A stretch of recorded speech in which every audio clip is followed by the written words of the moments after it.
Мындай болор экен, бул нерсе телекөрчү ал деп жазылыптыр, ал дептир. Ушул нерсе дептир. 1960-жылы АКШта пайда болгон ушул нерсе.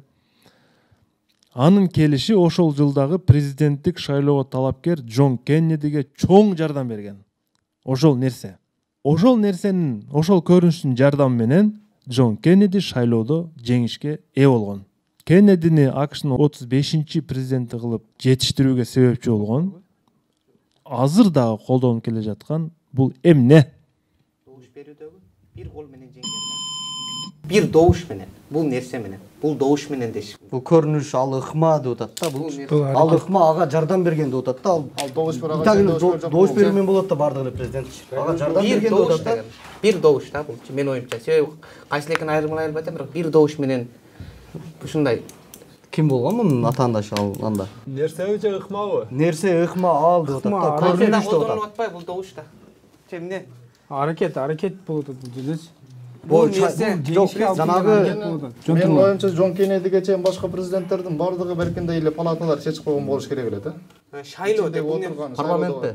Парламент өзү чечип койгон. Мисалы Жорж Вашингтонду башканда эле ошол жерде палата чечип койгон да. Бул добуш Конгресс эле чечип койгон. Андан ушу Джон Кеннедиден баштап эмеде мүмкүн жалпы шайлообу. Жалпы шайлоо элдин беркинде бюллетень иштетүү. Жок, мына логикалык суроо болуп атышы мүмкүн да бул жердечи. Анан Ыкма деп атат.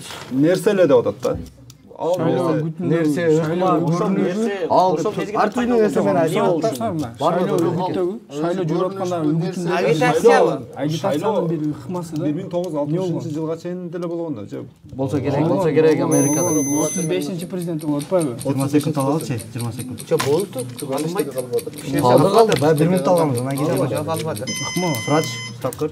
Жок албады. Бектурган мырза, чыккан нерсе. бул өтө чечүүчү раунд болгон үчүн мен сиздерге бардык мүмкүнчүлүктү колдонууга сунуш кыламын.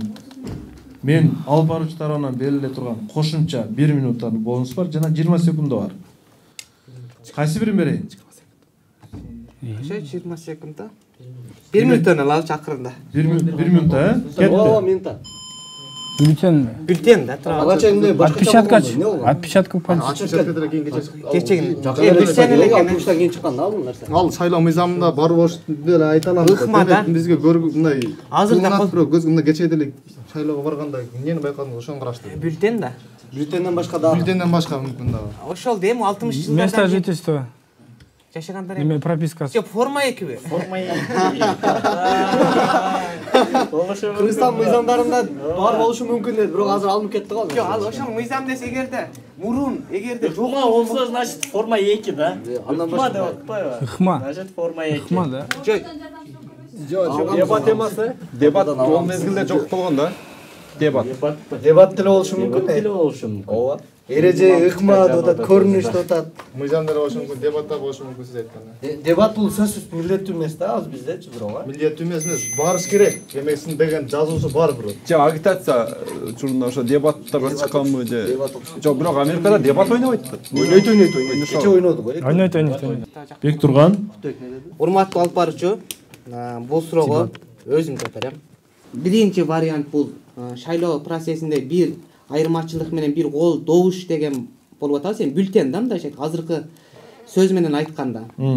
Анан дагы бир вариант чындап эле ушу президенттик шайлоодо биз азыркы учурда 10 январда өткөрдүк. Ага чейин ошол алардын билим, анан ушу дебатка дегенге да токтолуп атабыз. Эң негизгиси бирок Дебат. Түрлүү дебат. кайсысын айтасыз мага бир жооп катары? Дебат. Өзүбүз көргөндүгүбүздөн улам бул дебат деп атам. Жооп кабыл алынат. Дебат. Мен эми туура жоопту айтам. Бюллетень экен да. Бүгүнкү бизде да президент шайлоодо бул нерсе бар, бул көрүнүш. Америкада Джон Кеннединин атаандашы Ричард Никсон болгон.